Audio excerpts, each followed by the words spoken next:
Holy cats, where are you? There you are. I'm right here. Wandering around like an aimless fool in the store, you know, here and there, all about the square, saying, catch me if you can. No, that's Frosty the Snowman. He's the one saying those things. I have no idea.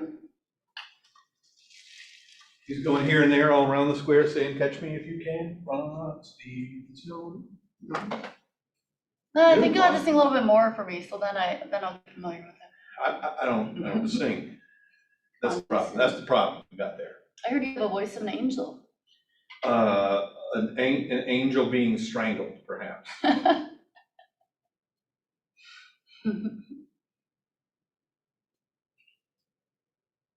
Hey, do you?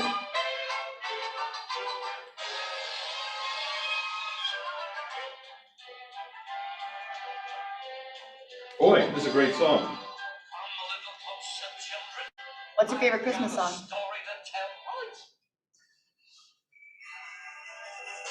Not that. My favorite Christmas song is The Lord of the Oh, it's so good one. Rum-pa-pum-pum. How about you? Oh man, I don't know. Like, I just love good old classic Silent Night, but then I like what's that one where chestnuts roasting in an open fire, Jack Frost nipping it. What's that one? I like that one too. I just can't remember the title for some reason. Is that the Christmas song? Yes. Yeah. I am a fan of The Little Drummer Boy because I did not have a lot growing up, so I really, the line about, you know, all I could do was play for it when I did my best. Mm. That has always resonated with me because of that. Yeah. I think even for like people my age, we didn't see White Christmas, the movie White Christmas, when it would have been a spectacle. Yeah. But the Christmas song is in there. They wrote it for that movie. Or no, that's White Christmas. But I mean, if you go and watch those movies, we watch them now. Kelly and I make an effort to try and watch a whole bunch of Christmas movies during that time. And I don't know, there's something that they didn't mind about being corny that we do mind today. Mm. So movie makers don't like to make movies like that anymore, but you know, and there's weird parts. I mean, like you watch White Christmas and you're like, wait a second. That guy's like 90, she's like 12. I mean, that's a little weird, but. I was gonna ask you, do you watch Stranger Things? Yep. Have you seen the new one? Yes, I have, and I'm fully caught up. And the funny thing is, I used to tell, and I mean it, I used to tell it as a joke, Yeah. and it's not really a joke. No, I don't need to watch Stranger Things. I lived Stranger Things. Those kids, I grew up with those kids. Yeah, I can see it. You know, in the mid 80s, I'd have been 12, you know, 13. I mean, I was born in 71. I know those kids. I would have been one of those kids. Yeah. At that time. That is one. I can see you as what is it, Gus? Is that his name? The curly hair kid? That's the kid I hate the most. Really? Oh, I love that kid. Dustin? Dusty, yeah. Yeah, no, he just annoys me. Well, anyway, everybody's got their bits.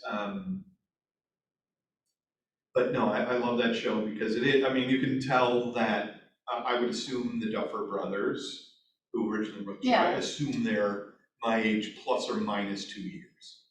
It fits, and if, you know, I mean, their whole thing was they want to do an appreciation for Steven Spielberg and his movies, and if you understand that when you start watching the movies, Mm-hmm. that they're essentially Steven Spielberg movies for adults, and I'm not, I mean, obviously we're not talking about Schindler's List, that's a whole different thing. But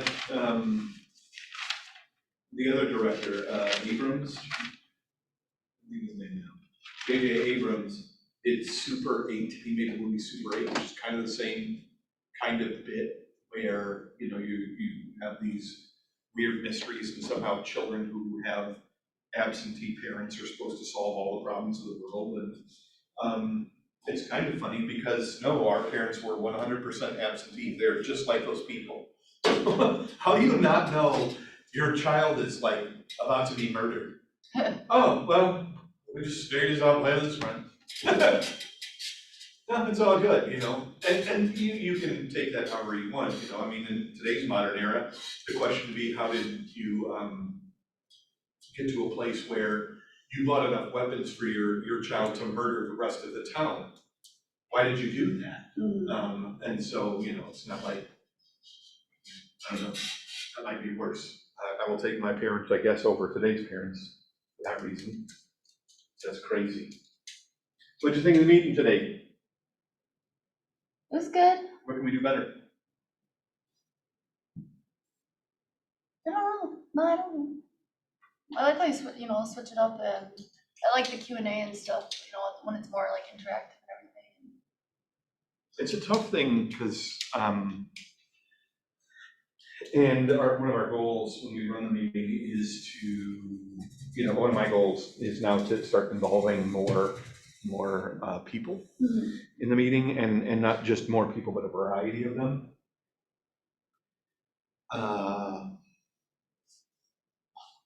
And, let them have that peek behind the curtain,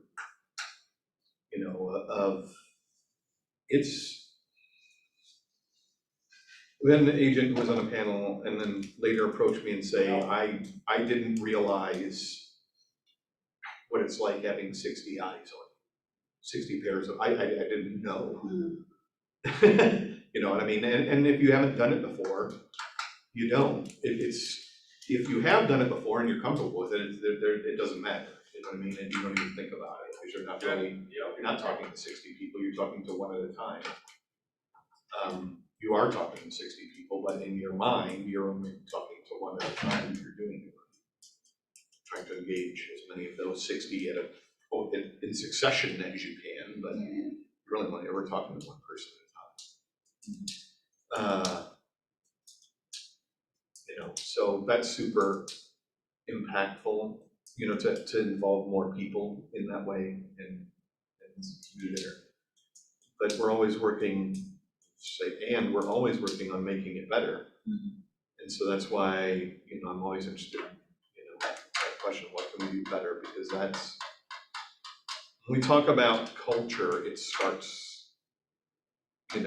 with Gary Keller, and then it goes to profit share, and then it goes to your market center. And for our market center, that's a big deal. And the question, has to be, our question is always, how do we make it better so that more agents come? So ultimately, that's the real mark. If you don't have good attendance, people vote with their feet.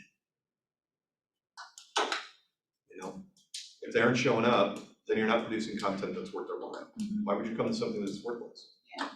Because you had to, right? I mean, that's the only reason, right? So like you go to that CE class because they make you. Hopefully in their minds, they give you a variety of choices so that you can pick the ones you want to. Maybe you're more engaged, and because it's your livelihood and you're an independent contractor or whatever you want to consider yourself, an entrepreneur, then you get to choose, and maybe that's a benefit, and it is, yet you still have to be there. That makes you a prisoner, and if you're a prisoner, you're not necessarily a great learner. Don't listen to your drunk monkey. I'm gonna go grab Jess around the neck. Or not, there she is. I was listening to your drunk monkey. I thought you were the drunk monkey. I am not the drunk monkey. Why would you suggest Hey, the guy in the Hawaiian shirt? There's wearing chips and cookies in there, if I have anybody cookies, thank wants anything. It's delicious. From our- meal and raisin cookie. They Yeah. are among my favorite sorts From of our, cookies. whatchamacallit, our thing. Barbecue. That's it. It was good. That was good. We were just chatting a little about that because it's fun and stuff. So I was on a Zoom, you knew this, with Aaron Kaufman, and I was like, Like Boy Scout, go prepared. Sorry. yeah, super rude. You wanna come back one more time? Come on through, man. I said, you wanna come through one more time? You want to? We don't. Okay. Wow, you're a salt. Okay, He has So, good wisdom. he does, he If might he share walked over here some. and said words, we would get more value out of that than they're Than gonna get in anything. 2 hours I'm talking. Okay, well, so I told Aaron, I said that we had a meeting today and that we talked about the different things that people found valuable and that because I made a note of it, how Jean said, I never thought about Keller Williams not doing any marketing. And I was like, like when you're used to it, you just like, you don't even think about it. But he's like, yeah, there's no billboards, there's no Super Bowl commercials, there's nothing. And because the money goes back into profit share, right?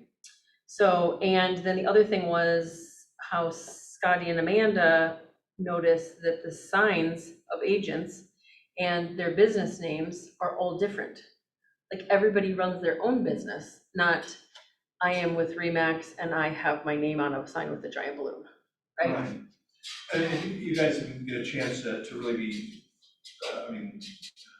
you did this morning, but this whole talk, the other part of it, and I don't think you can really wrap your minds around it, because he did such a great job. I can't do justice to the way he said it or delivered it. But at the end of the day, if you work for Sotheby's, their sign says Sotheby's, and you're the strip underneath it, and they advertise Sotheby's. And they advertise Sotheby's out there on the street. They say, you should go do business with Sotheby's. You should do business with Sotheby's. You should do business with Sotheby's. So if you're a person on the street, you see that, who do you call? Sotheby's. And Sotheby's then turns around and says to you, hey, we've got a lead for you, 50%. What just happened? Right. What just happened? Where here, we not only don't do it that way, but we literally teach you how to do it so that you are the star. And so that when the call comes in, it comes to you. And then you just pay a percentage up to a point, and that's all you'll ever pay. If you're a $50 million, you raised $50 million of real estate this year, you don't pay any more to Keller Williams than I do. And conversely, that means that you don't have any more value to Keller Williams than I do. I'm just as important to Olivia's profit, to Keller Williams' profit, as the $50 million writer. So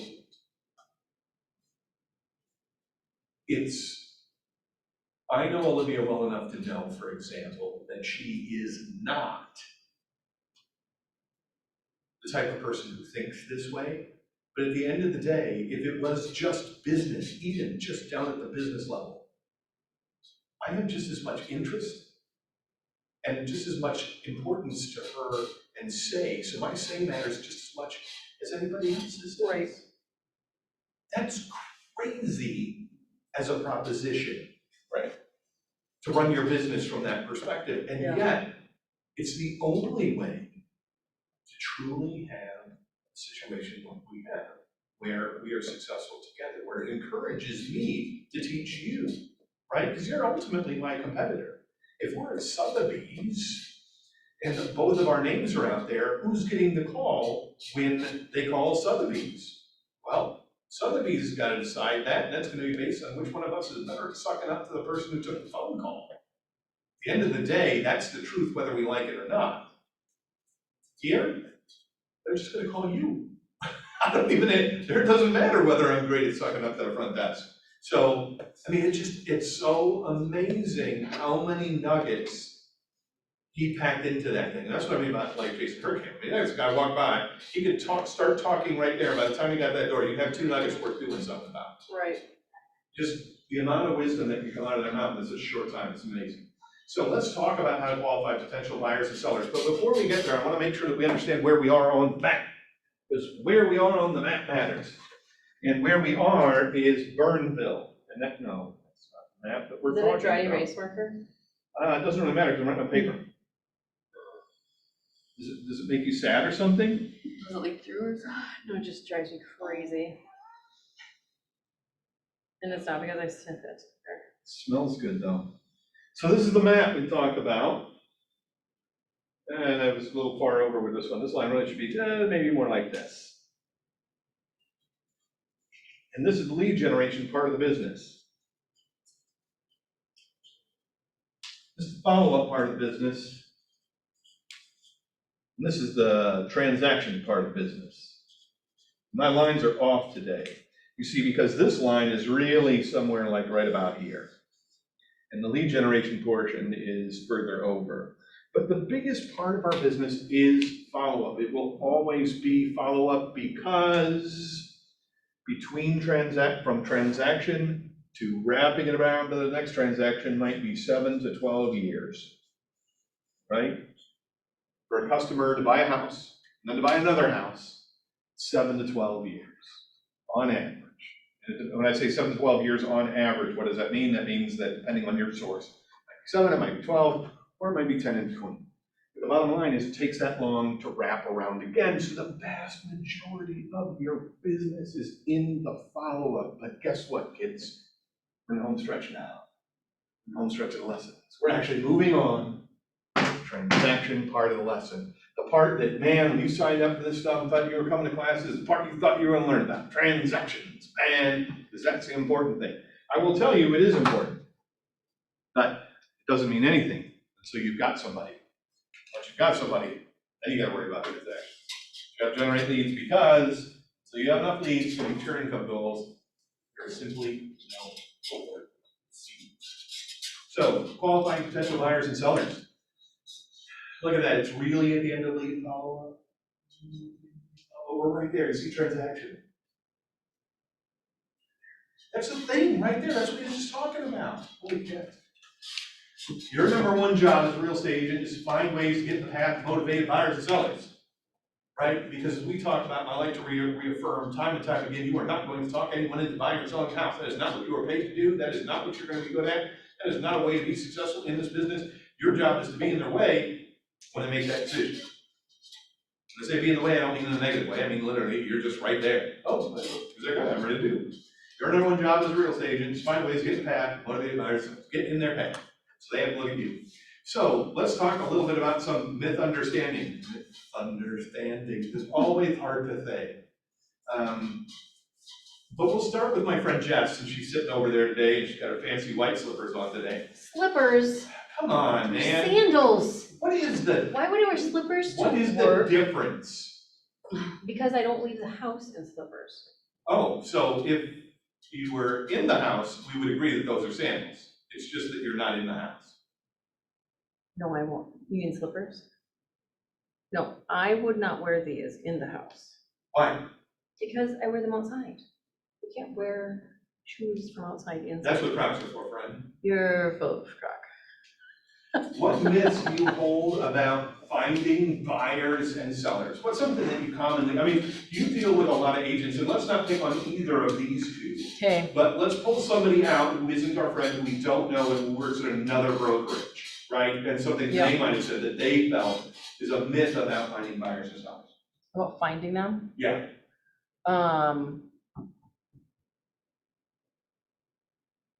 I'll start with my big. Opposite of how my brain works, but okay, yes. My big myth is that people think that their job is to find a buyer and seller. Yes. That's a myth in itself right there. That your job, that's not your, will it happen? Yeah. There will be people who will call you on the phone and say, hey, I'm ready to sell my house that you have never spoken to before in your life. And that's okay, and that's a win, and you run around and say, woohoo, big day. But that isn't your job. If you want to be successful in this business, that's the myth. Right. The myth that you're pursuing, that if you just say that like people will magically show up at your door and ask for this stuff. No, it's built on relationships. So what's another common maybe misconception that people have about finding the buyer and seller? Well, I think that sometimes they have an expectation that, like they're gonna get leads from somewhere. Or, I mean, I've been asked a lot, like, what happens when somebody calls in? Like, what happens to those people? And I'm like, we don't really get people to do that, but, I mean, It doesn't not right, it doesn't not happen. It's not like how it used to be, It's because not that's how it normal. used to be. Right, People and would that, walk in. and if this was Edina, that's what they do, but they still don't even call the front desk. There's like a main Edina number, and then it's routed based on all kinds of magic, right? And there's a little set of hamsters there that go, all right, where are you from? And we'll patch you through to the correct office, and then we have a list here that favors these people over these people, and this one goes to, nope. And then it's like a Ouija board. Who should we give this to? Oh, Joe. Joe's not so. Oh, Jimmy. It goes to Jimmy. How do buyers find their agents, right? So referrals from friends, neighbors, or relatives really depends. You can see there's a great disparity between first-time buyers and repeat buyers, where they get that, whether they get a referral from a friend, neighbor, or relative, right? I mean, that's a huge thing. However, used agents previously for a transaction is a big deal, right? First-time buyers, well, how would that be? I mean, right, that's gotta be a small number. But repeat buyers, that number jumps up to 20%, right? So right off the bat, that's a big deal. You can reliably count on 20% of the people who've done business with you to do business with you again if you do almost nothing. So as we've talked about, our goal is to get that number higher, right? Inquired about a property they saw online, 7%, website 6% for sale, open house signage 6%, 5%, 4% for visit an open house. So here's the thing. If you're targeting buyers, the best thing you can do is work on getting referrals.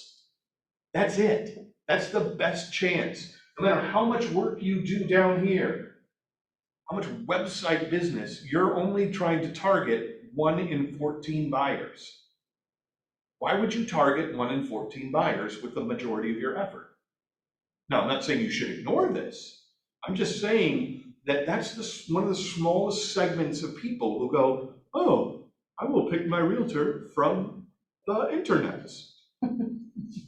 That's not where they do it. They go, hey, Joe, you guys bought a house, who'd you talk to? Or, Dad, who's your realtor? Or who do I need to know? Or I've got a friend who does that, or those kinds of things. And that's why this is such a relationship business, because most people do that. And then you might say, well, yeah, but I'm really working for sellers. That's what I'm interested in. I bet they find them on the websites. Turns out, no. No, sellers don't find them on a website. And here, again, referral, 40% of all sellers. Look at that number jump up, right? Your seller, 9 times out of 10, bought their house with you. They bought their first house with you, and you followed up with them. That's a huge deal. Staying top of mind is the biggest thing you can do to find listings. And that's why this whole staying top of mind thing becomes crazy, because look at this number. You add these two together, that's 68% of sellers either got a referral or knew you to begin with.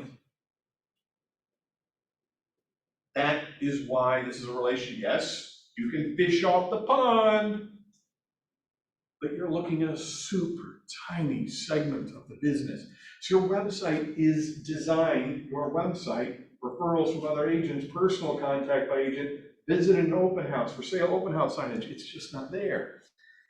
That doesn't mean you don't do those things. You do those things with the idea of staying on top of your sphere, not to generate additional things. And when they happen, they're gold.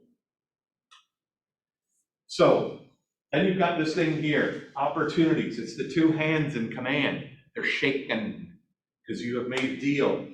When they raise their hand, thinking about buying, thinking about selling, they go into opportunities. The reason they go into opportunities is because they're an entirely different type of client than your contact. And getting them in there as soon as they raise their hand is critical to you understanding they have a different relationship with you, right? That's what opportunities is for. It's not, I put them in there so I get paid, right? I mean, let's be fair, if you don't put them in opportunities, you don't get paid.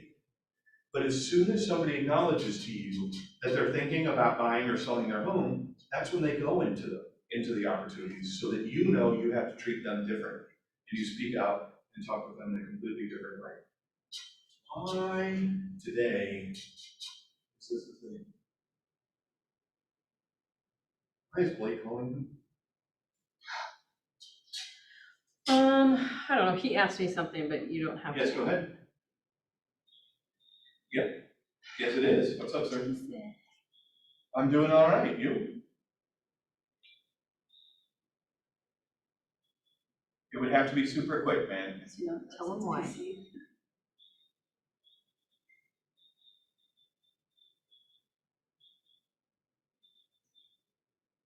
You are able to do what you want with your own referral.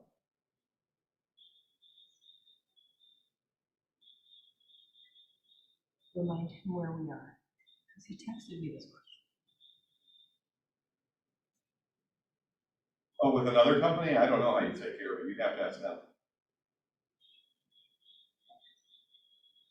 It's legal. Nope. You bet. Have a good one. Come on, you gotta be like me and be like, oh, I can answer this super quick, and I'm running the PC group right now, and I saw your text 10 minutes ago, and I was gonna answer you afterwards. Come on, hard ass. There's a place for value, and then there's a place for, when you have an out-of-city lead. Out-of-city, well, they're a company that sells leads. At a certain point, they're just not going to get pre-approved. They're just, you've given them the mortgage information, they just don't call the guy or give them the paperwork they need to get the pre-approval letter. At some point in time, you get to fire your own clients. That's the cool thing about working in the business. Focus becomes increasingly possible in direct proportion to how clear you are about what you want, when you want it, and what you must do to get it. So what Gary's saying here is that if you want to be focused on something, you really have to define it. And it's not easy to focus until you define what it is you want, when you intend to get it, and what you're going to do it. Right? Oh man, I'm just focused on getting leads. Okay, well that's a neat state. I'm gonna focus on getting healthy. I'm gonna focus on my relationship. That's garbage. Those are just words until you decide clearly, what do I want? When do I want to have this in place? What am I gonna do to get it? That's when you can, all right, I'm gonna focus on my relationship because I want to build a better relationship over the next month. What I'm going to do is interact more, I'm gonna plan date night, we're gonna do fun stuff, I wanna be a better partner, right? That's real, right? Here's how I'm gonna do that, we're gonna do something once a week. And I'm gonna put down the phone when my old lady speaks to me. Literally, I'm gonna put it down so that I hear what she's saying, right? Those are all things that you can do. That is what focus is about. My old lady. Right? Oh my God. So your goal when you're talking to a buyer or seller is to find out if they are all three of these things, able, willing, and ready to do business with you. And to get to that point, you've got to come from curiosity. You've got to be asking questions about ability, willingness, and readiness, right? A lot of people are very ready to move into a house. And yet, they haven't reached out to a mortgage person, and they aren't willing to get together all the pieces of paper that's necessary to try and sign up for a mortgage, right? I mean, that's not simple. You don't just go into the guy and say, hey, I'd like to get a mortgage, and then he says, cool, what's your name? Joe. Joe, you can get $350. It's not how it works. I gotta buy pay stubs, I gotta bring them all kinds of stuff, I gotta fill out forms. Willingness right there, right? That's a willingness issue, because you're gonna run into that, people who don't want to get that stuff done. Ability. I want all those things. I haven't paid a bill on time in 7 years. Well, let me tell you, it's gonna be hard to find a house unless you got a pile of cash. That's okay if you do. I'll be happy to help you with the cash offer. And there's readiness, right? And this goes into that thing where you're never gonna convince somebody to buy or sell their house, right? I mean, that's a super difficult thing to do, to really convince somebody who's not interested in buying or selling their home, just walk up to them and go, hey, let's sell the house. Right. No, we don't like it here. Let me tell you, you think you like it, but I bet you'd like another house better. Go away. I'm calling the police. Able, willing, ready. And to get there, you've got to come from curiosity. And that curiosity part really, as we kind of talked about, from this is where this part of the conversation really evolves, right?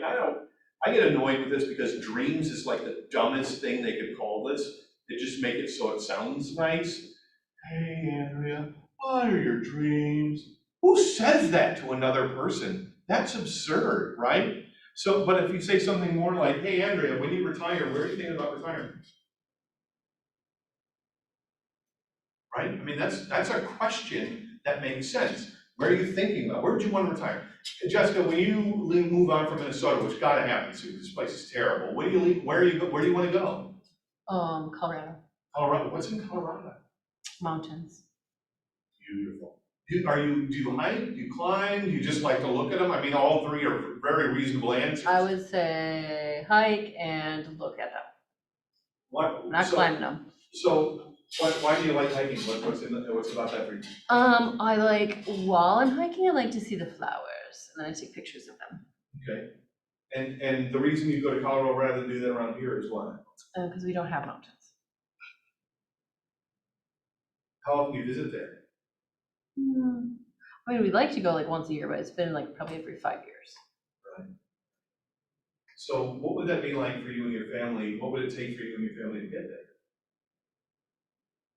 Well, time, as my children have to graduate. Okay. And then I would say,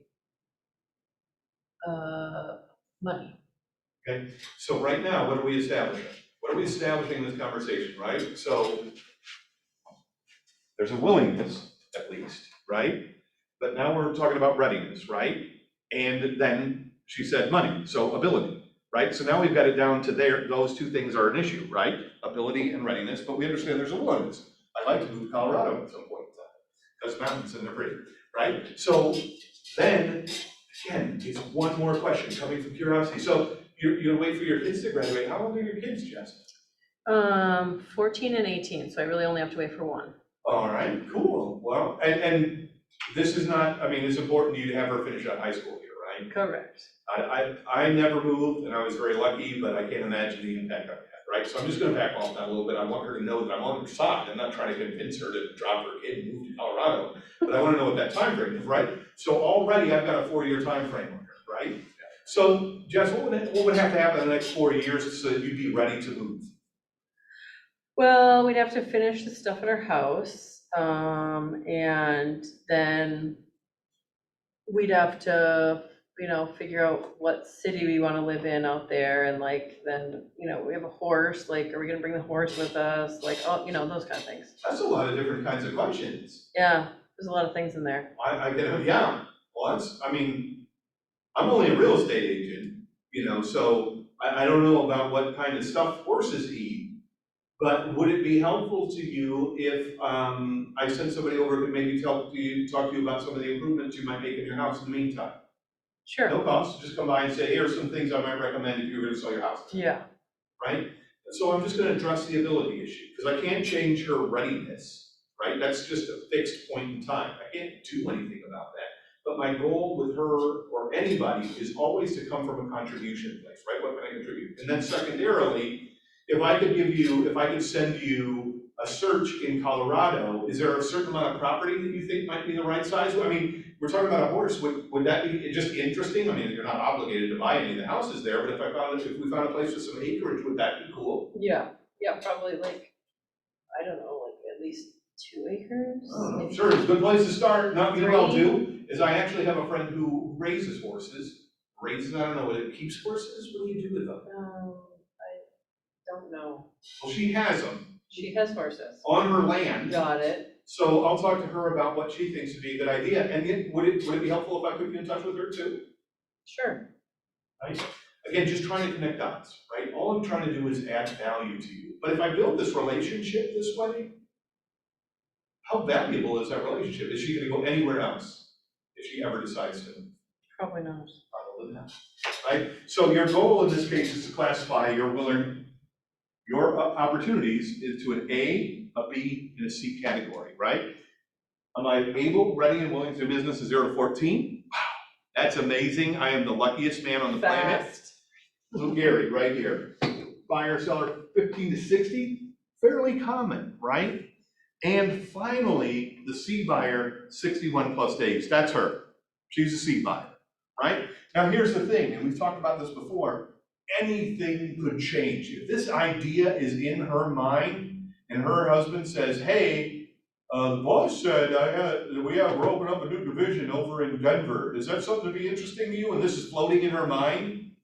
She'd be like, yeah, right? I mean, that already the earth is telling them things and they think, wow, the world's telling me something, I better follow these directions. I was just talking to somebody about Blue Colorado the other day. And that'll happen, right? But you don't have any control over that. You just want to be in her way when the decision time comes, right? So we got that. So why do you qualify your clients? Oh, because it's a win-win. You want to know those things, and they feel better that you know them and you're better able to help them if you have those sorts of qualifying questions. You gotta document them, right? When you have that sort of conversation, that should go right into command. The notes and things that you've learned should go into command in the notes section, unless there's already spaces for it. We do recommend you follow a checklist. That's crazy, we'll get there. And then abide by fair housing regulations. Don't do that stuff. I mean, just don't. I'm not even getting that. None of you guys are like that. We're not going there. But we're not, yeah, I mean, just follow them. Be a person. Jesus. Buyer lead sheet is what we're talking about when we say using a checklist, right? And if you're looking at a buyer, there's one sheet, the buyer lead sheet, and there's a seller lead sheet. Where would they find those, Jess?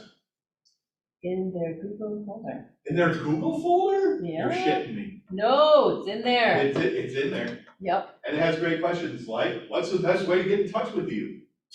No.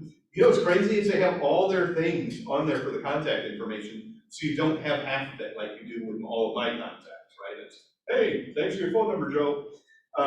Has the agent taken you out and shown any properties? Why are you asking a potential buying client that? Why are you asking them, has an agent shown you any properties?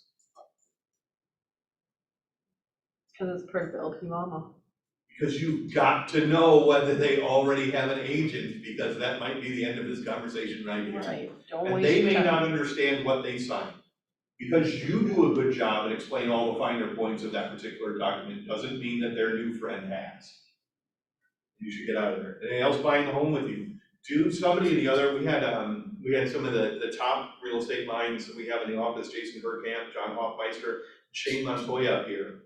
And they were answering questions at not this last meeting, but one before that.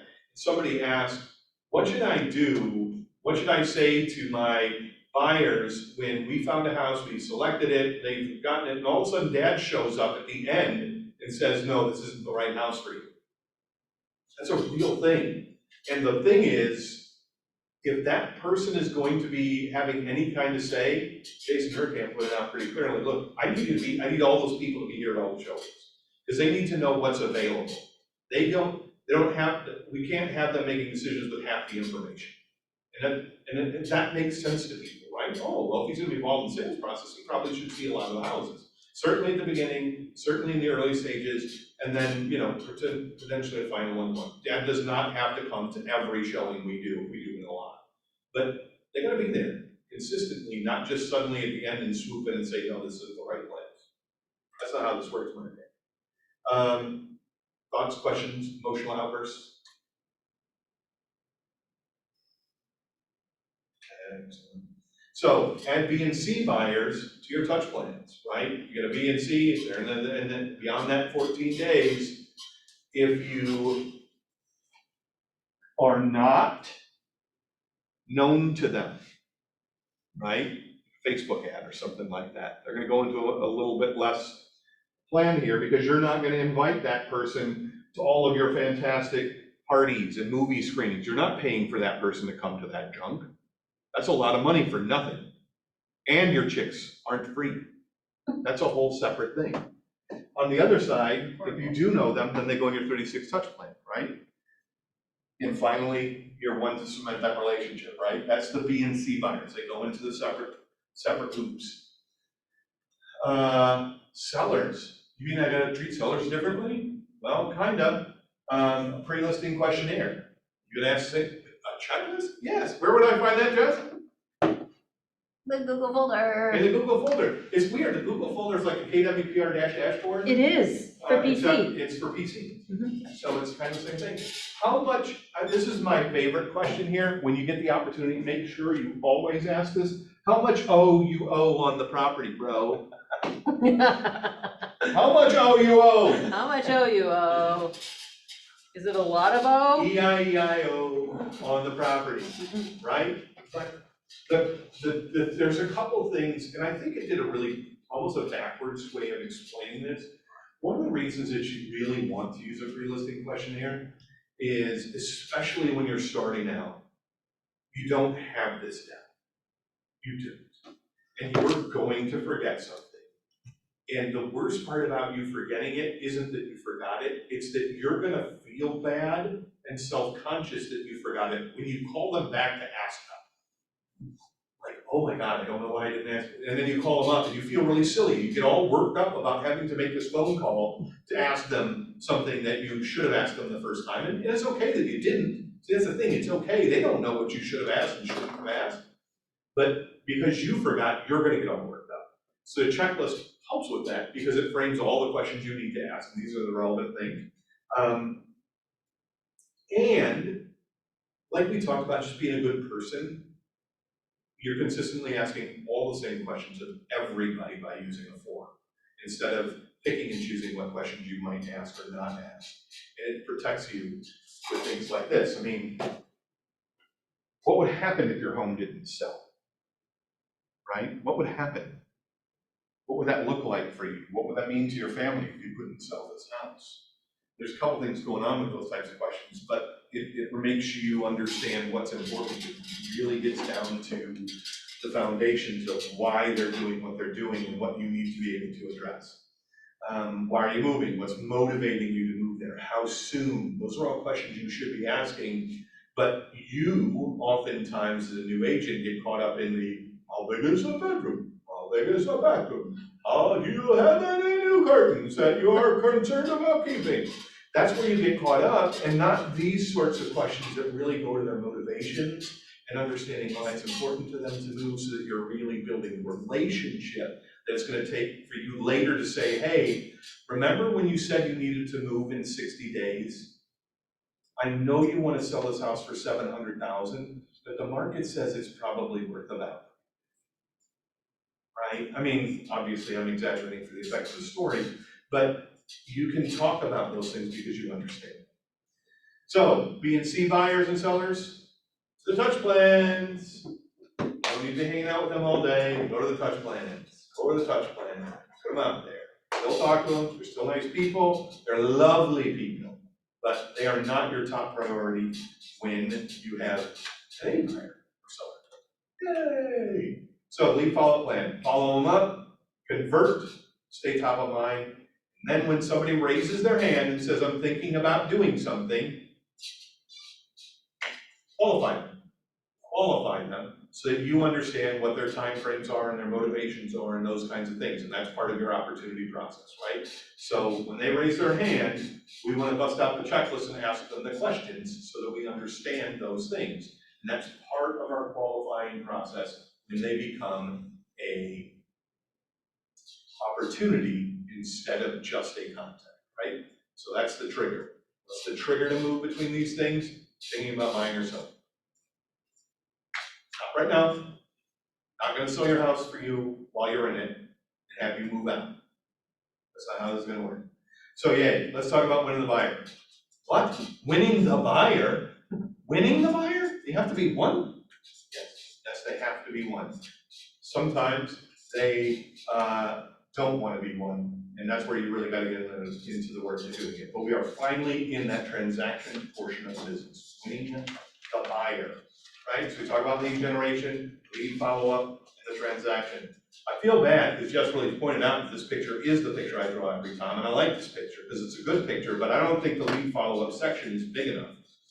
And it has to be that size, because look at how big the word lead generation was, and if that thing was super tiny, like to lead G, it would, the whole graphic would be off. They could have hit return though, and just put generation underneath lead. They could have. What about transactions? Wow. Right. Trans and then action. It just it'd be T-R-A, it'd be vertical. The word transaction would have to be vertical. Because seriously, when you think about this actual business, that's about what it would be. I mean, it's such a narrow sliver of the process.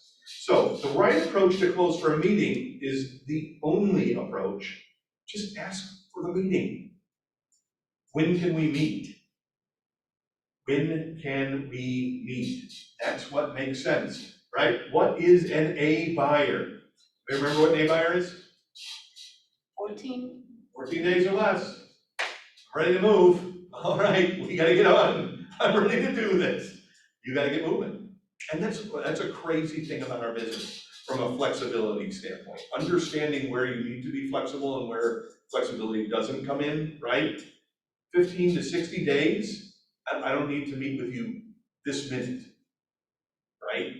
I need to move in 14 days. I need to meet with you like yesterday, right? Being flexible about that kind of thing. And we think about our lead generation, finding that person in this process, that's the whole thing, is finding that the leads or contacts, they could theoretically come from any part of your process that you find out that somebody's in that space at any time. But being ready is super important. So the 7-step buyer service cycle. First step leads to an appointment, right? Our goal is to get you, our first thing we gotta do is just get an appointment. Get in front of the person. Every conversation you have is better in person than it is over the phone. Every single conversation you can have is better in person than over the phone. You cannot read their body language over the phone. Body language, most experts will tell you, is anywhere between 70 and 90% of all the communicated information. Why would you want to have to try and sell the most important asset a person is going to ask you to be involved with and only be understanding at most 30% of the conversation? That's crazy. Get in front of them. So prepare for the buyer consultation. Get your stuff in order. Have those things ready. Run the buyer consultation. Find a home. Offer and negotiate the contract, contract them to close, had to fill up that whole time thing, because once you got the contract, there's still all kinds of weird work that's gotta be done, appraisals, final walkthroughs, there's gotta be inspections, and then finally the post-close systems, right, which are things that you have in your business to follow up with people who bought stuff with you. But that is the service cycle for a buyer. That is the steps that you take. And you might be in a place where if you've got that down somewhere, that is literally the process you're going to take them through. You might want to flesh out those processes. So when you're talking to that first-time home buyer, this is what's going to happen. These 7 steps are what it's going to take. Maybe not talk about the leads to a point. They're the lead, and they're being used. Right? So, key to converting your A buyers. Respond right away to lead inquiries. You need to be on the ball. Right? At that point, you've got to be on the ball.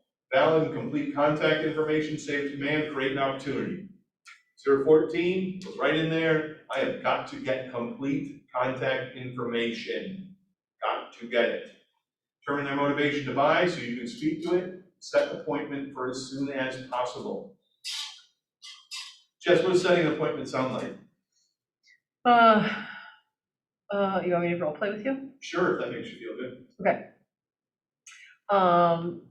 Hey Jason, this is Jessica, how are you? I'm super, and yourself? I'm doing pretty good. I was wondering if you could help me out. I would love to help you out, I think. Okay, I don't know what perfect. I'm helping you out with. I'm not good at lifting Oh, or singing. No, there's no lifting and there's no singing involved. I just would like you to listen to my buyer consultation. I have a new one, and I was wondering if you might be available on Tuesday at 4 or Wednesday at 3. Tuesday's tough, Wednesday. Wednesday, I think, you know what, I'll be done with growth coaching on Wednesday at 3, so that would work. Perfect, awesome. Would you like me to come to your office, or would you like to meet me at a coffee Well, shop? hell, if you're willing to drive around, yeah, it'd be easier, because I'll just be finishing up with a Great. a process then, right? So, let's talk about what she did, right? The specifics of what she did. Have you ever tried to make a doctor's appointment, the doctor says, well, when can you come in? And you say, come in Friday at 4, and they go, Right. no, we're booked. Doesn't work. It's insanity. It's literal insanity. Now, let's take somebody who doesn't have open availability and combine it with another person who doesn't have open availability. And stop making people fish. Stop making people fish off of here to figure out when you're available. Just tell them, these are the 2 times. What are they gonna say? I'll give you the second example, right? Go ahead and give me those times again, Jess. What works better, Tuesday at 4 or Wednesday at 3? You know, I have growth coaching on Wednesdays, and Tuesday's terrible. Do you have something available on Thursday? Oh, I do. How does 12:45 work? Perfect. See, they're always gonna rebut with a time that works for them. Instead of going, well, what do you have available? I don't know if you've had that conversation. I do it all the time because people call me and I literally say, here's my calendar, just pick a time that works for you. And then they'll call me and say, hey, when can I come in and talk to you? Oh, I don't know. Monday, oh, I'm not available. All right. Here's my calendar, pick a time, right? But if it's always, when you bring up the idea of having an appointment, there's always this friction about who's deciding what time it is. Take the friction out of the conversation, give them 2 times, they will respond with a time that works for them if those don't. Or weirdly, they will rearrange their schedule to fit this in. I don't understand how that happens, but it really does. So, close to appointment tactics. Show the benefits. What are the benefits of meeting, right? This is the first closing technique that we use for an appointment. What are the benefits of meeting with me? I'd love to meet with you, Tyler, because why are you Taylor? I don't know, do people call you Taylor before they realize they're Tyler? Of course they do. Even after they know me. Huh? Even after they know me. Right. I have like you just Case in did. point, Right. case in point. It's a perfect, what is that? I don't know, it's like those words, right? I used to know a gal whose name was Amber, and everyone called her Autumn. Oh, Everyone. and I call autumns ambers. Why? And it's a It's like a thing. brain And thing. it is a weird thing, and the poor gal is like, people call me Autumn, everyone calls me Autumn, my name is nowhere near Autumn, I'm Amber. Anyway, showing the benefits. Closing is, Tyler, would it be helpful if I was able to come out to your house and show you some different properties based on what we've already talked about in Colorado that might be interesting to you? Right? What I'm doing is, what is the benefit? I'm gonna show you some properties, right? That's what I'm offering you to close the sale. The take-back close. Anybody know what a take-back close is? Jess, do you know what a take-back close? I can't believe Take-back it. close is hard to execute with the buyer, but a take-back close is where I offer you something and then take it back. Okay, Sure. so, I mean, sometimes that kind of happens with like, I mean, let's just meet and we'll see if I want to work with you. Oh, what? Wait a minute, you won't work with me? Well, I don't know. you know, that's a really amazing take-back. It implies that I want to be part of this, or else I might lose something, you know? I don't want to lose something. Another example of take-back close, and for me it just works a little bit easier, is, hey, Andrea, I've got these 5 items, right? And in our bundle price, they're $150 for these 5 items, but you can go ahead and pick 4. If you go with these 4, it's gonna be $160, or these 4, it'll be $180, or would you rather go with the 5 for the $150? Yeah, of course you would, right? But I'm taking something back. You can give up any one of these 5 you want, but you're gonna pay more. Would that be better? No, of course it wouldn't. So what I'm doing is saying, your situation is best if you take what I'm offering you.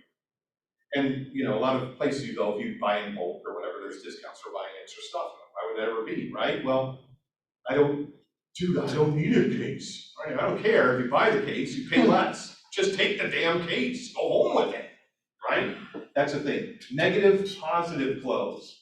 So, that's basically pros and cons. What could happen if we meet, Tyler? You could decide that 6 months from now, you are living exactly where you've always wanted to live, or you could stay where you're at and continue hating your life.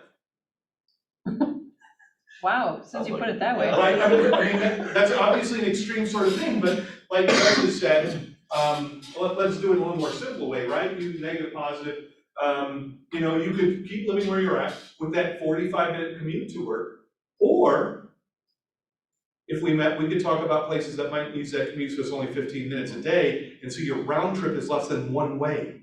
Would that be a better idea? Would you like to meet and talk about that? Right, negative and positive, right? What's the bad thing? What's your current state? Typically, the negative is your current state. Positive, what is the option that works better? Give them what they're looking for. Jess, you mentioned chasing your dreams and moving out to LA to become an actress. Oh, yes. Why don't we talk about what that would be, Let's talk about that. right? Give them what they're looking for. Just give them what they're looking for. You told me this, how about we talk about that? Trial close. What's a trial close, Jess? Don't know. Super soft. Super. Would it be okay if we met on Tuesday? Yeah, like, I'm gonna give it a try. Yeah. Yeah. Is Tuesday, I mean, do you think you could meet on Tuesday? Is that a day you could meet? No. You know, that's really trial close, right? It's Right. really kind of soft, you know, wishy-washy. By the way, you might have detected that I hate them. I do assumptive I do close. that all the time. What's that? I do assumptive close all the time, with Right. everything. Jess, we're gonna meet at 4 on Thursday, right? So we're gonna meet at 4, I'll come to your office and it'll be great. What? And they're like, oh, okay. So I'm gonna come out, when I come out there, I'm gonna bring this, this, and this. What time is the best? Right, that's an assumptive close. Yeah. When I come out there, I'm gonna bring this, this, and this. What time is best? I've assumed that you're going to say yes, we're just deciding on time, not anything else. And tie downs, that's very closely related Mhm. to what an assumptive close, where you're tying them down and basically you know, Jess, you told me that you wanted to move. And you mentioned that you needed to move soon. The best way for us to get this ball rolling is for us to meet and talk about how we can make those things happen. And there's really no way to discuss it other than us doing it in person so that we can really work through this issue, right? We're saying, here's the specific things you told me, and you essentially I'm pinning you with your own words. Right, and then you say, like, at the end, you say, wouldn't you agree? They're like, yes, Yes. because otherwise I was just lying to you the entire time. Don't lie to people, it's rude. Fire objections to the appointment. No, this is gonna be the hardest thing for some of you to hear. No doesn't mean no. No, in the sales business means that I don't have enough information to make the full decision unless I say no. I mean, there are no's way to say that, but most of the time people say, I don't know about that. I don't know if I need an appointment right now, right? Ask questions. Just what I mean a question, if I say, I don't know if it's a good time for us to meet right now, what's a way to answer that objection? What question might you ask if I say, I don't know if right now is the right time to meet?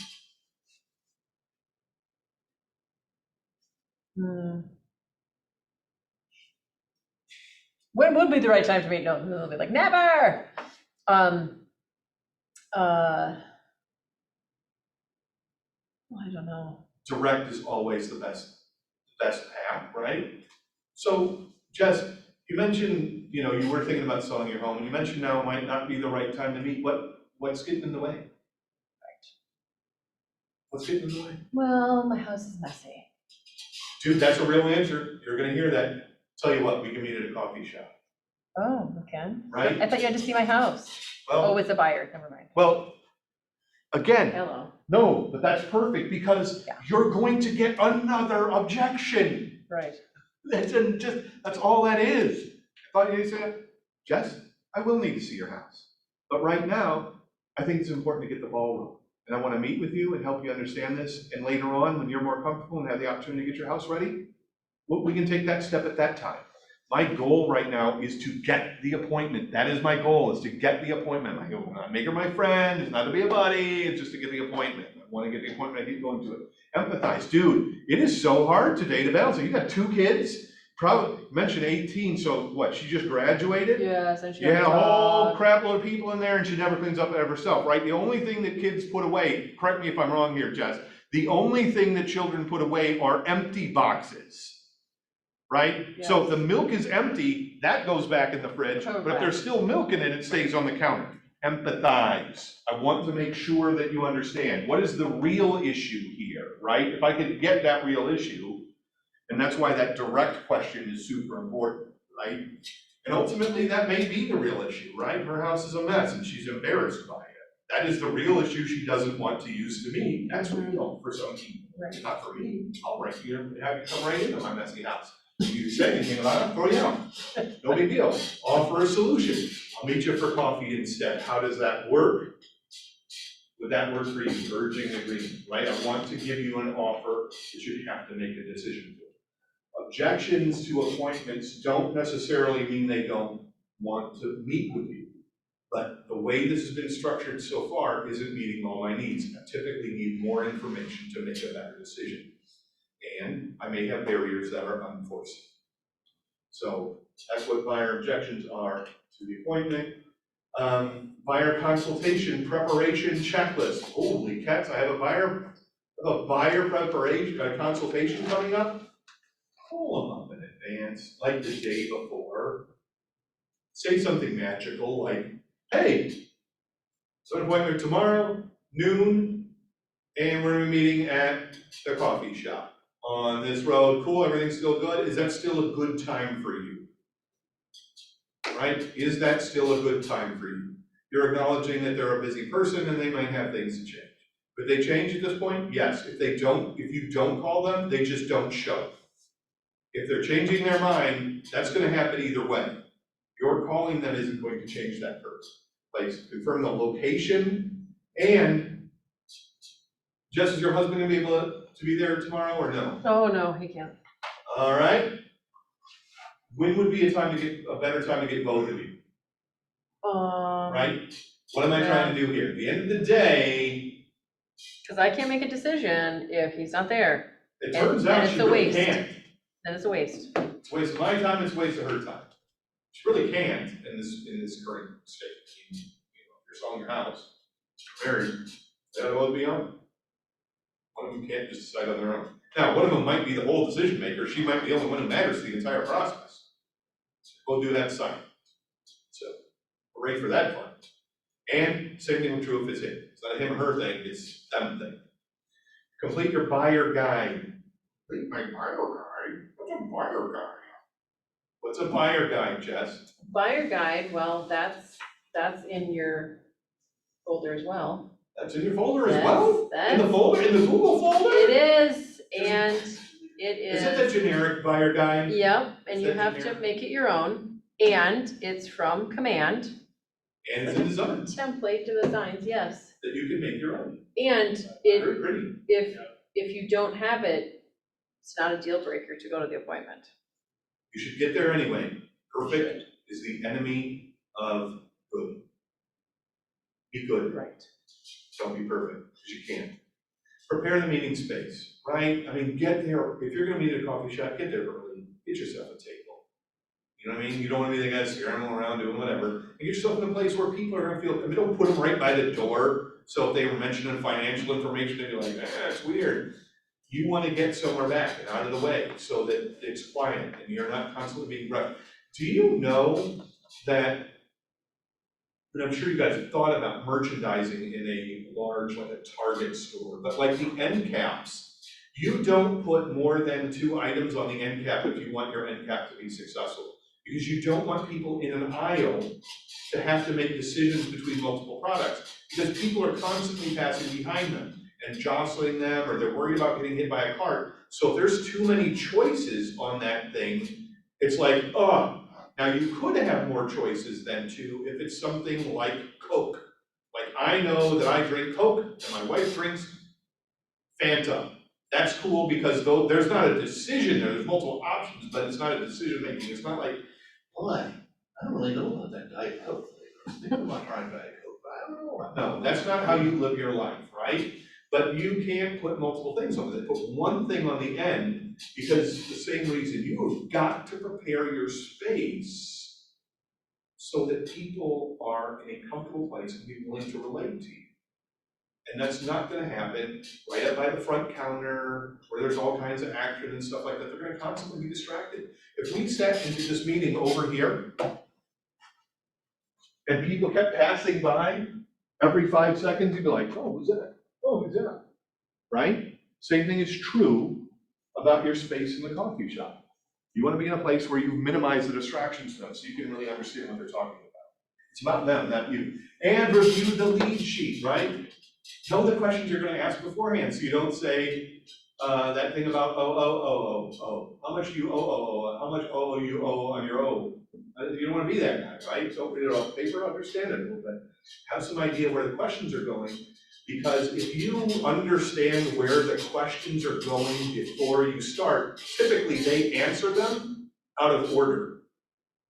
And then you don't go, oh, you already told me that, sorry, and then you write it down, right? Because you haven't heard the sheet yet. And then you got there like, oh, told me that.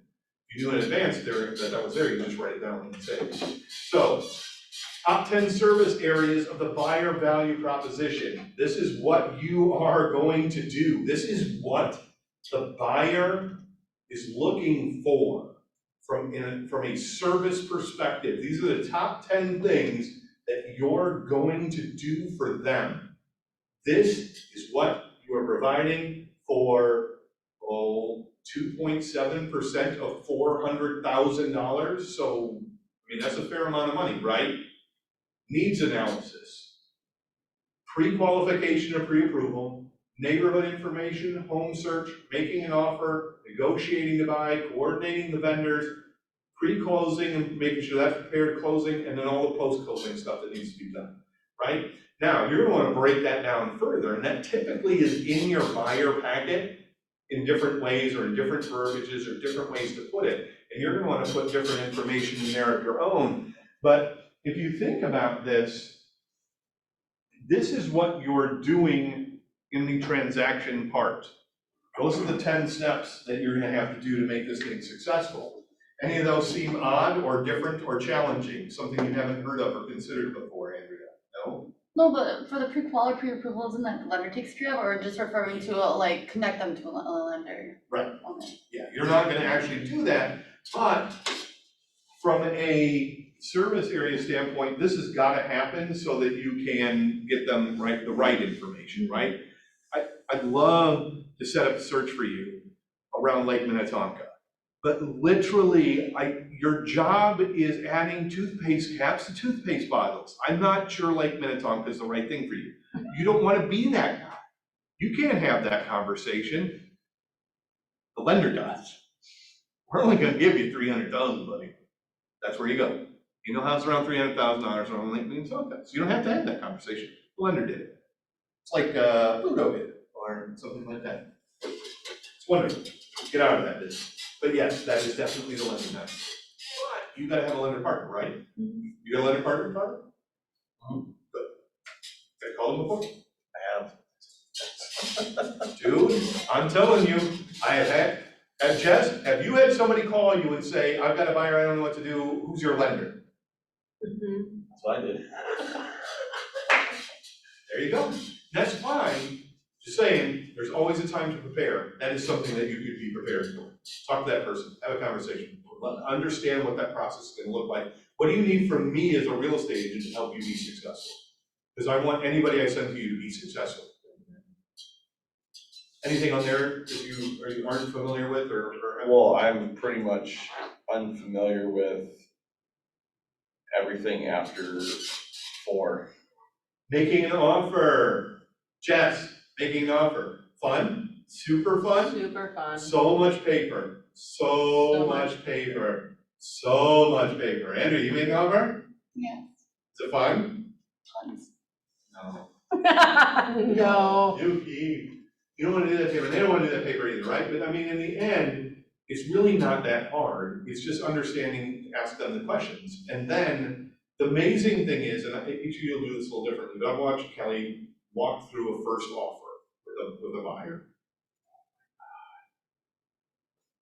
And she takes time to explain them what that offer looks like. She reviews the purchase agreement with them in each line and what that means and what they're getting themselves into, because it's a big deal, right?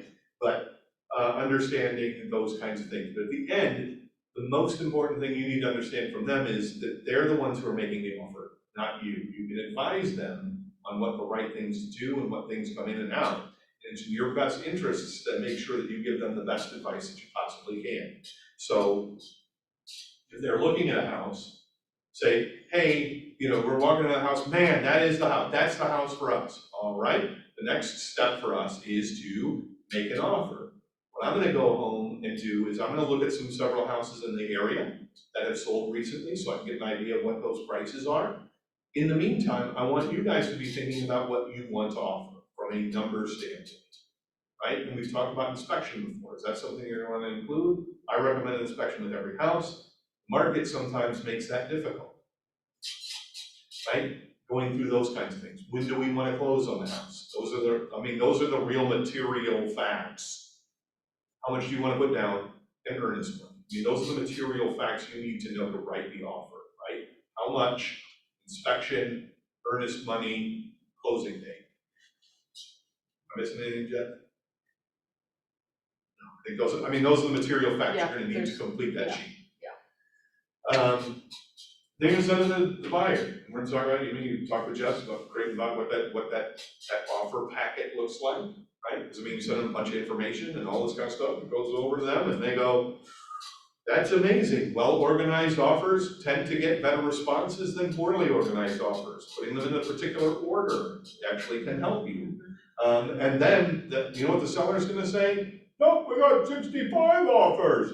And you're gonna say, well, cool, mine's the best offer. Well, maybe it isn't. But if it isn't, you are going to call me, aren't you? Because you want to get the most offer for your client. You want to remind them about their fiduciary responsibility to help their client in the best way possible, right? Because they've already called for highest and best. And in their mind, you've already given the best offer. I know my clients love this house. And to the best of our ability, this is our best offer. But if you were to find one that you had that was better, I sure wouldn't mind the opportunity to go back to them and see if they couldn't shake the couch or something to find something that might make the terms more acceptable to your buyer, right? Remind them of their ability to negotiate with you. Because in the end, that is the difference a lot of times for some buyers, the ability to that one last chance, right? Vendor coordination, you're gonna have to coordinate with vendors. Vendors like, oh, you know what, I need to get in there to measure because they want to put in a new dishwasher. So you're gonna have to call, hey, the buyers want to get in your house and they're putting in a new dishwasher, they need to measure the counter with and all that kind of, you have to talk to people, right? I mean, you're gonna get involved in all these processes because they're gonna have different ideas about what they want to do before they move in. They want to paint the house, right? I mean, yeah, that's great. And your sellers move out this day, but they don't get the house until that day, but they love to paint before that. Is that something we can do? Is that okay with you? Is that okay with them? And they may go, no, we don't want you painting the house, because if this deal falls through, that would really suck for us to have that lemon-colored house that your clients want. We don't want anything to do with that. So no, but you still have to work through that part, right? What do they want with the house and how they imagine that?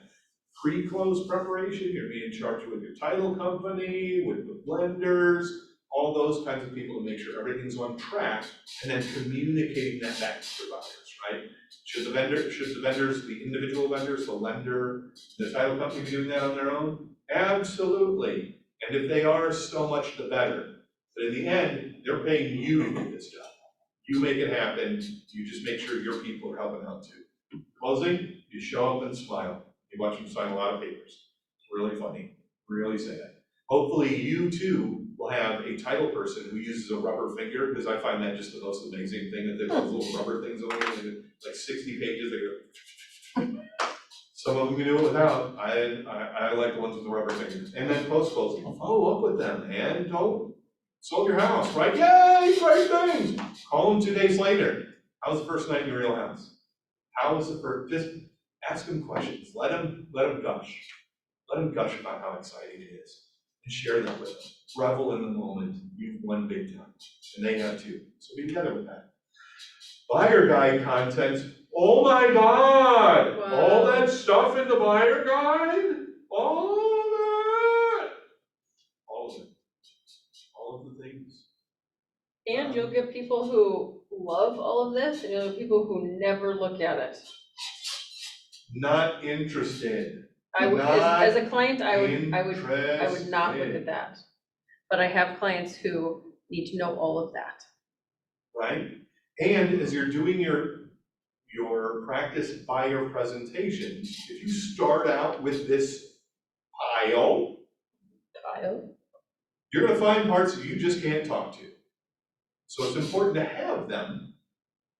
Maybe if you bring a folder or something like that, that goes in the other pocket. So if you then find yourself talking to that person who's super detailed, hey, I've got that right here. But I'm not talking about that. And then at the end, you say, you know what? There's a bunch of extra stuff in here, like I've included a sample contract, so you can see what that might look like when that comes time. Kelly worked with a client who's a good friend of mine. This dude, man, he had to read every thing. I mean, he had to read he didn't know what any of it meant, but he still had to read it. So she didn't know that first time, and he wanted to take home all the buyer's agency papers, go home all the payments, right? But Kelly's not a dummy, she's done this before. So when they knew we were in the offer making process, or gonna start making offers, she sent it, this is what an offer is gonna look like. Go ahead and read on that, you know what I mean? And so you'll have that ready, so when we're ready to talk turkey, you're ready to go, right? Have that stuff in advance, because some people, that's super important. What does that process look like? They feel a lot better. Me? Where do I sign, buddy? 250, 300, 350, what's the number, where do I sign? That's all I get. Stuff for like local attractions, maps, claims, and neighborhood, school information, that kind of stuff. Do you, Oh, God, I would put that, but you could. yeah, It depends, and it all depends on who and what you're talking to, right? I mean, there's so many segments of the business.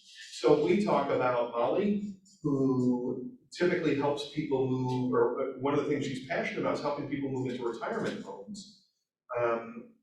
Knowing the amenities and the local attractions to retirement homes is super important to somebody who's like, this is where I'm gonna live for the rest of my life until I die. You know, knowing what that building offers and has available to them is super important to them, because for them, they're making a decision about whether I can handle this in my old house, the house I live in now, or that's a better deal for me, right? And so for her, closing on the buy is almost more, when the closing on the buy makes a sale happen, right? On the other side, you get, if you're dealing with somebody who's transferring from out of state, and they call you and they want to talk to you, and they say, hey, I'm moving in from Colorado, and I'm trying to figure out where I want to live, you know, hey, here's things that people in Minnesota love. They love Target Field, right? They love going to the Mall of America, and they love Lutsen, whatever, put some shit in there. And here's where you are in relation to those things. You mentioned coming from Colorado, you are gonna hate Lutsen. It's terrible. And you're even gonna hate that silly one in, what is that one right down the road from us? Buck Hill? Buck Hill, it's dumb. You're It's, gonna hate it. you're gonna call it Bobo Hill, because there's nothing on there but clowns. On the other hand, that's where Lindsey Vonn got her start. So take it for what it's worth. You know, one of the world's greatest female skier in the history of all skiing, got her start on that hill. So figure it out, buddy. I'm sure you can have a good time. Right? You see what I'm saying? It's just gonna depend on your folks. And I guess I wouldn't say you need all of these things every time, but some of them you're gonna have every time. Command buyer guide, it's in there, and it's totally customizable. Customizable. The weird thing is the one you have is sort of like that, except I took out all the pages and all the things that indicate that you're a human being. So when you look in the Google folder, all the things that indicate that you're a human aren't in there. I took them out because it's gotta work for everybody. But if you go back into the buyer guide, you'll find they're all still in there in command, and you can make them and replace this, so you don't show up. Now with this, your guide to home ownership, everything you need to know about buying a home, first name, last name, whose name goes here? The homeowners, well, who's buying it, who you're presenting Right, it to. the person you're talking to, not yours, buddy. That's not your name there, that's their name. I've done that. That's me. Is that why you're bringing it up? Yeah, because I've done it. Jason? Jason, wow, Jason, Well, that's your guide to home you're ownership. moving Me, in with me? Okay. awesome. And we'll talk about that for but, and when you get in there, table of contents, right? What do I expect to see? Best thing you do for any presentation, tell people what they're gonna see. Show them, tell them what they saw. Sales process in general, in a nutshell. Buyer guide dream home, your needs come first. It is so important to get on the same page and help them understand that you are a facilitator, you are not the decider, you don't make decisions, they do. This is their home, they're going to live there, you are not living there. What you think about the microwave is irrelevant. If you hate this microwave and you think it's weird that the inside of this stove is purple, then that's your choice. I think purple insides of stoves don't matter. I've had a buyer who thought differently. Build your preference profile. This is in this guide. This is literally in the guide in command. And it asks questions like, what's your favorite way to receive information or updates? Email, call, or text? Which would you prefer? If you're telling me, I would say text, email, call. That would be my choice. I would literally put 1, 2, 3, right? Because if you call me, I am not going to answer unless you're Blake. That is the only person's phone call I ever answer, is Blake's. I'm not even kidding. Have you called me and have I answered? I don't know if I've called you. I'll tell you, you called me and I haven't answered, but I have answered your text. So really, Blake's the only one? I was No, gonna say, but- I feel like that's kind of rude here with Right, these two.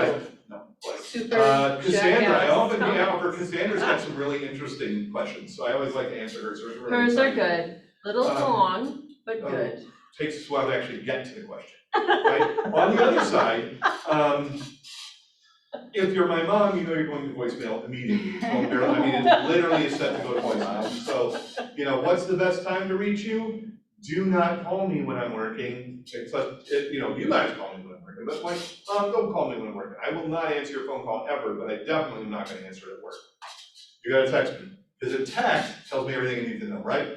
And updates, how often do you prefer to be notified? Some people are different, dude. I don't wanna know anything except the biggest details. I do not wanna know that happened. I just don't care. If you call me and say something's going wrong and we need to get something fixed, or you need a decision, absolutely. Everything else, send it an email, couldn't care less. Who will be living in this home? List the adults, children, pets, and having the space, right? Who's living here? You gotta ask questions about dogs, because maybe you end up looking at an HOA and they don't allow dogs of a certain size. What are non-negotiables for your home? Dude, in my house, there had better be a big room for me to put a big old couch so I can watch TV with my family. That's super important to me. And a room or a place where I can go and smoke cigars, right? That's important. And for my wife, you have to have a house that the kitchen is open to the dining room and the living room. It can't be in a row. It's gotta be open to both. Because she doesn't wanna have people at the dinner table or the dinner table in between her and the conversation in the living room, right? She wants to be able to look out and see both. You try and sell her house without that, she ain't gonna listen, and she's gonna throw you in the trash. She's gonna throw you in the That's how it works. If you had maybe top 5 non-negotiables, what would they be? Right? For her, that is number 1. For me, I don't know if I have that many non-negotiables, I'm not that tough. What is something you really need? I don't know. Preference for when a house is built? That's an important question to ask people. Some people don't like them. The house move in condition, are you willing to do some work on it? I am willing to do no work. 0 work. I am paying for this. I will pay more to have it ready. when people visit your home, what should it say about you? You get somebody who's maybe a little bit more artistic in their conversation with you, not detail oriented. This is a great question. If somebody's super detail oriented, I don't know they're gonna have, they don't even understand what you're talking about. It's awesome. Are there specific features you'd like to add to make your next house feel like a home? Dude, there's not a fireplace in the basement in Minnesota. It is wrong house. My feet freeze on that floor, or heated floors. What did you Give me say? Fireplace, Your heated feet floors. freeze? My feet freeze, man. It Yeah. is so cold. I Put don't your like it. slippers on. Huh? Heated floors? Slacker? I got slippers on, man, but Come even on. sometimes still, I gotta take them off because my feet get hot, and then I put them on the floor and they get cold. They freeze to the floor. It's crazy, That cold. just make the floors freaking warm. And will you require accessibility options? Look, that's the question you should ask every time. 99.999% of the time they're gonna say no, but you should ask it every time because you're a professional. And it's just fair to people who might need that option. All right, neighborhood insights. Templates and neighborhoods are in command. So if you want to provide that information, somebody is thinking about moving to a particular area, let's call it Lowry Hill in Minneapolis. You can pull up Lowry Hill, you can do a neighborhood snap for Lowry Hill, it's gonna tell you the average price of a house there, how long the house is on the market, all those kinds of information. You can pull that all out in Command and Designs under neighborhood snaps. You just have to set the area that you're thinking about, and that's a sheet that you can move, you can put right into your buyer's presentation. Super easy, super fun. Hey, I don't know how to do that. Come see Jason, make an appointment, we'll make you one. Buyer guide, how home buying works. This is the step-by-step process we're gonna use to go through this. This is very, very, very simple, but it are the kind of things that you're gonna do. Even the most detail-oriented person, if you follow these steps, somewhere in here, they will stop paying attention because they know you got it. If, however, you're jumping all around and not doing stuff, they're gonna call you every 5 minutes wondering where they're at. Detail-oriented people are oriented to detail until they agree that you've got a detail orientation. Once they agree that you've got it, they will let you go. Just do your job. You should still do all the steps. They'll just stop calling. Home loans made simple, right? I can't tell you all about home loans, and you do not have to use Keller Williams Home Mortgage. But if you do, this page is in here, and it's there to tell them about, right? You have to make that very clear. They do not have to use Keller Mortgage to work with you. But if they do, there are benefits. Real value, real experience. This is a tough one. Sometimes you don't know your numbers. Sometimes you don't have any numbers to know. So maybe you put them in there, maybe you don't. I would not put the number of years I was in business if the number of years I was in business was less than 1. 0 seems like a strange thing to have there. I mean. I've been in you do it, business at 0 years. Right? Total client served. 0.25 Total client served. fraction. 0.3. I mean, we signed the buyer's agreement, but I ended up having to cut it. You know, so in this particular case, I think if you have this, because I like this page, and if you were to look in your buyer's guide that's in the thing, I think this part here is gone. This is gone. It has Keller Williams thing, and this is just blank.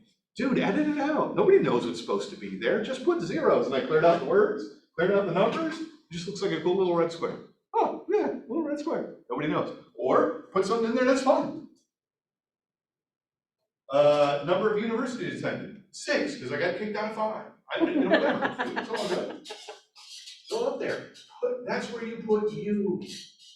That's where you put you. If you don't know what to put you in there. Number of dogs, 3. They're beautiful. Preparing for the buyout presentation. Holy cats, how do I prepare? I'm the knowledgeable, caring, best agent for these clients. They will appreciate my expertise and preparation, choose me to represent them as they buy a home. What is that? You know what that is? That's an affirmation. That is an affirmation. You look your ass in the mirror and you say these things to yourself because you need to remember them. You are going to stumble. You are going to say something wrong, and no one will care because you are knowledgeable and caring. You are the best agent for these folks. You are the best agent for these folks. They called you, and now you are their best agent. You are the best hope. Obi-Wan Kenobi, you're our only hope. Make it happen, dude. Buyer needs analysis, ask the questions, what do they want? Do not encourage love letters. Don't do it, it is a liability. There are very narrow circumstances where that is to their and the seller's benefit. She has 2 kinds of medicine and a salve to use. Well, what is that? What is that? Improvement in the top of I don't just know a where that few. came, that's amazing. Yeah, I kinda wanna read this. He says the baby is doing nicely, but being an 8 months baby will have to be handled carefully for a while, but he felt that both of them could come all right. He was very glad to hear they're direct from his father and asked Mandy questions. Manny Oh, that's not Mandy? was glad he went for the short ride and that the feet were not swollen So so badly. badly. And said, I shall go up and see him as soon as I can leave this place. Was the maybe Was the way he worded it. and I know he will. There you go. And I know he will.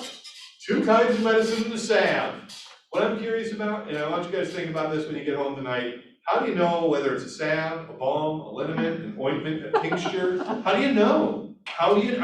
Somebody took this and said, you know what? This is a preparation.